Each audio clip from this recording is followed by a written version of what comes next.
All right, welcome to that Synth Show with your host, Synth Samurai. We got some breaking news for all you Moog hounds out there, and we got a little something for the Behringer Army too. So without further ado, let's go with that Synth Show.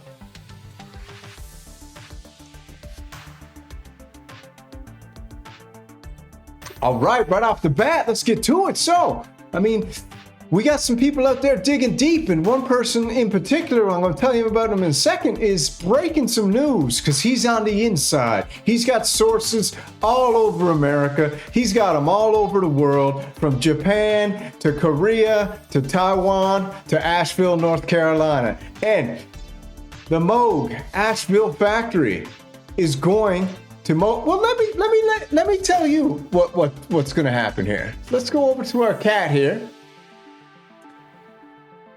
The one and the only SYNTHPUNK, all right? He's connected and he's got sources that are going to break a little bit of news for us. So let's get to it real quick. I've got some kind of news. I've got an update on Moog Music. Or Moog. And it's kind of depressing. I just found out that apparently what happened with the firings, the layoffs. So what Moog did, they're not telling you this, they fired what they would think of as the undesirables.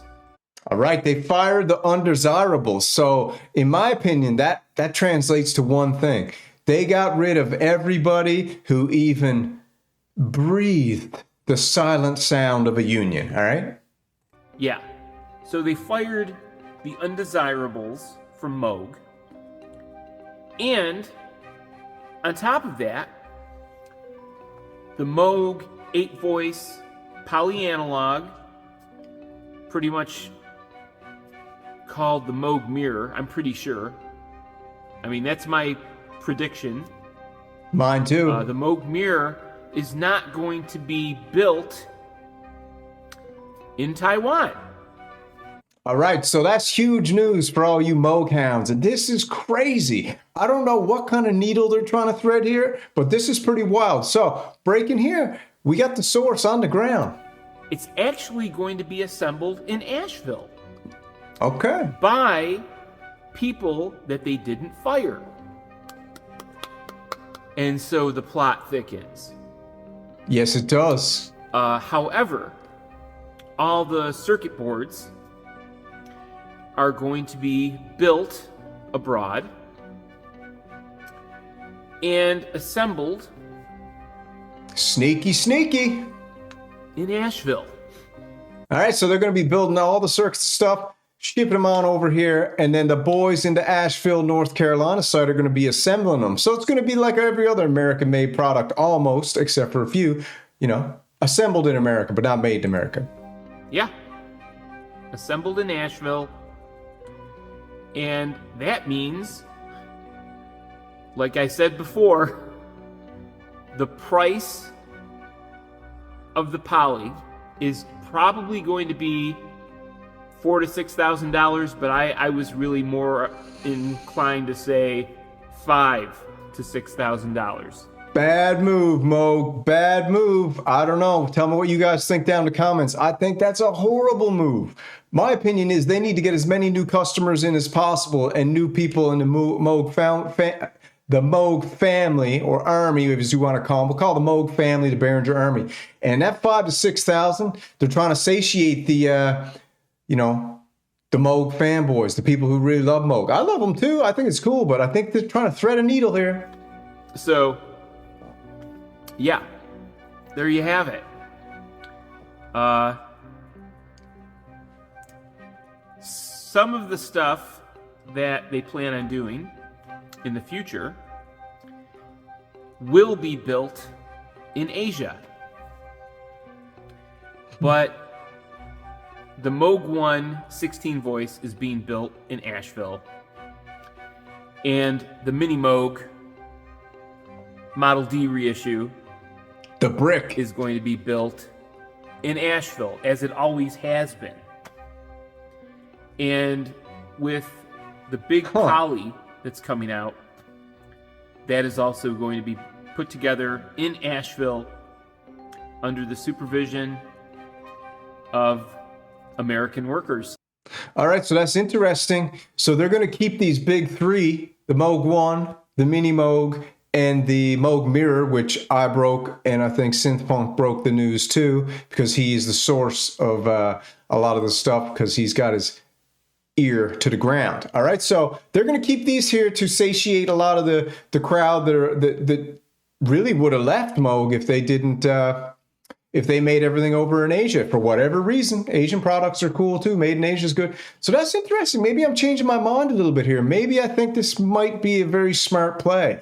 All the cats with the big cheese, they're gonna stick with Moog and stick with these mini Moogs, the Moog 1, all that. $6,000 though for their first release.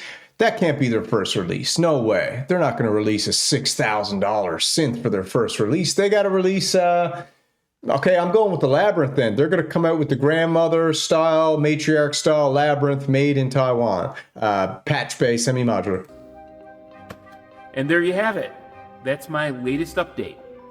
All right, so that's cool. That's SynthPUNK. I'm going to throw the video down there. Go check it out. Give it a like. Give it a subscribe. If you want to catch some breaking news, I'm telling you right now, SynthPUNK has got sources all over the planet. So if you want to hear the breaking news, get it from him or get it from me or get it from whoever you like. But we like to break stuff before it happens because we like to live in the future and not the past. Although he's got that mini Moog there, which is the past, but I guess it's new, so it's kind of future. So I'll give him credit. All right, SynthPUNK, you're living in the future too with that new reissue mini Moog. All right, so that's the breaking news. Tell me what you think about that. That's the breaking news regarding staying in Asheville. They're going to at least make 3 products assembled there, parts shipped from Taiwan, assembled in Asheville. Maybe that's the thread, the needle they needed. I don't know. We'll see what happens, but that's what we got there. Now, let's move on over real quick to another cool thing. We got the Behringer, because we love the Behringer news, all right? So we got right here, ex-Moog CEO Mike Adams offered Uli, the great Uli, the Moog brand to buy, says Behringer. Now, I know there's going to be a lot of people out there, Ben Jordan, a few of those guys who've been really going after Behringer lately, which is cool. Go after whoever you want. It's free country, baby. So, says Behringer. Let's see what they said.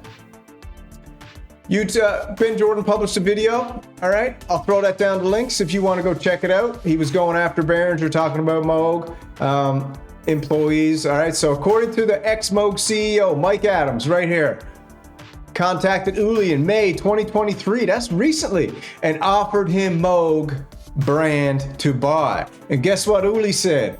Get that crap out of here. I don't want none of that. I don't want none of those big wooden boxes you're selling for $6,000. All right?